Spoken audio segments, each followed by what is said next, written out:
Hello बच्चों, let's read the question. So question says that the complex that has highest crystal field splitting energy is.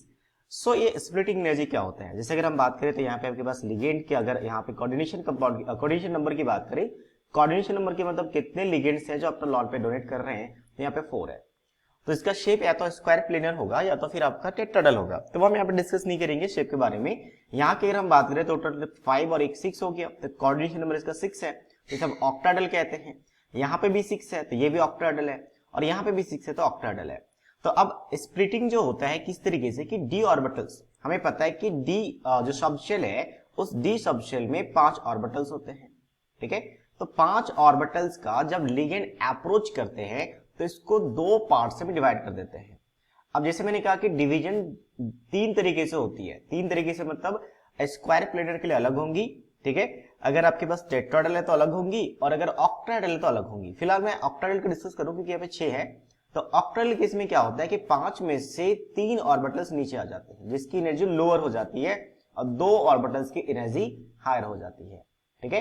तो नीचे वाले को कहा जाता है, जहां पे 3 ऑर्बिटल होंगे उसे हम कहते हैं T2g, जो 2 ऑर्बिटल हम उसे कहते हैं Eg, और इनके बीच का जो एनर्जी गैप है हम उसे कहते हैं स्प्लिटिंग एनर्जी, मतलब स्प्लिट हो गया, 2 भागों में बट गया है। तो अब यहाँ पे जो लिगेंड है, लिगेंड की वजह से स्प्लिट होता है। जब लिगेंड अप्रोच करते हैं बॉन्डिंग के लिए, जैसे आपका क्लोरीन है तो क्लोरीन आएगा इसके वैकेंट ऑर्बिटल में इलेक्ट्रॉन को डोनेट करके कोऑर्डिनेशन बॉन्ड करने के लिए। जब ये अप्रोच करेगा, या फिर NH3 की बात करते हैं, और यहाँ पे साइनाइड है, 3 लिगेंड है डिफरेंट डिफरेंट, और वाटर भी है तो वाटर भी लिख सकते हैं। तो इनमें से कोई भी लिगेंड जब अप्रोच करेगा इसके वैकेंट ऑर्बिटल को अपना लॉन पे डोनेट करके कोऑर्डिनेट बॉन्ड बनाने के लिए, इन दैट कंडीशंस क्या होता है आपका, यहाँ पे स्प्लिटिंग होती है ऑर्बिटल्स का। तो जितना स्ट्रॉन्ग लिगेंड होगा स्प्लिटिंग एनर्जी उतना ही ज्यादा होगा, मतलब स्ट्रॉन्गेस्ट इज द लिगेंड, ये कह सकते हैं हम लोग, strongest is the ligand, more will be the splitting energy, more will be the splitting energy। Short में हम क्या कह सकते हैं, SE कह सकते हैं या फिर डेल्टा कह सकते हैं, स्प्लिटिंग एनर्जी, ठीक है। ये क्रिस्टल फील्ड हम स्प्लिटिंग एनर्जी से देखते हैं।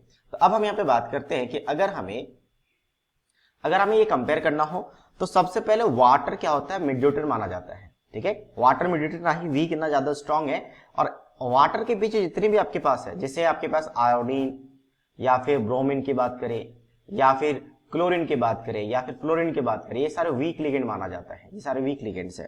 और इसके आगे क्या आता है आपके पास, इसके अगर आप देखोगे तो NH3 आता है, NH3, फिर आपका साइनाइड, और फिर कोबाल्ट। कोबाल्ट स्ट्रॉन्गेस्ट लिगेंड माना जाता है, cobalt, sorry not cobalt, carbon monoxide CO।